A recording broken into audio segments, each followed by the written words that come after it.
Ngizothanda ukuthi ngikubingelele ngiphinde futhi ngikwamukele khona la kuZimi Life. Sengiphinde ngabuya ke futhi nezindaba ke isematheni. Before nje ngihlale kodabeni, ngicela ke nje mbukeli ukuthi ungakhohlwa ukuthi ulike and ke usubscribe.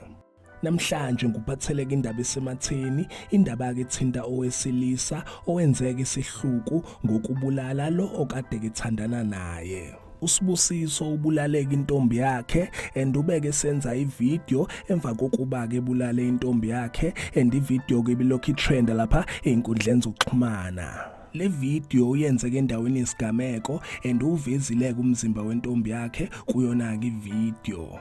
So bekunamahebezi belokheke trenda ukuthi ke uSibusiso uboshiwe izolo emva kwaso ke lesigameko, kodwa ke namhlanje kuseni amaphoyisa akaqinisekisile ukuthi ke uSibusiso utholakele ke naye endaweni yesigameko ezihenge esihlahleni. Babeke sebeveza ukuthi ke lezi ithandani zitholakale izolo ebusuku, yena ke lo wesilisa naye ke lo wesifazane. Lesigameko senzeke kwaZulu Natal eSouth Coast eMzinto. Kunjalo ke mbukeli, indaba ke lezi eshaqisayo, indaba ke ithusayo and ngiyathemba ukuthi ke nalabo ade beyitshela ukuthi ke lo wesilisa uboshiwe njengamanje sebenazo ke impendulo ukuthi ke lo wesilisa utholakele ezibulele khona ke kwindawo yesigameko emva kokuba ke enze ihluku.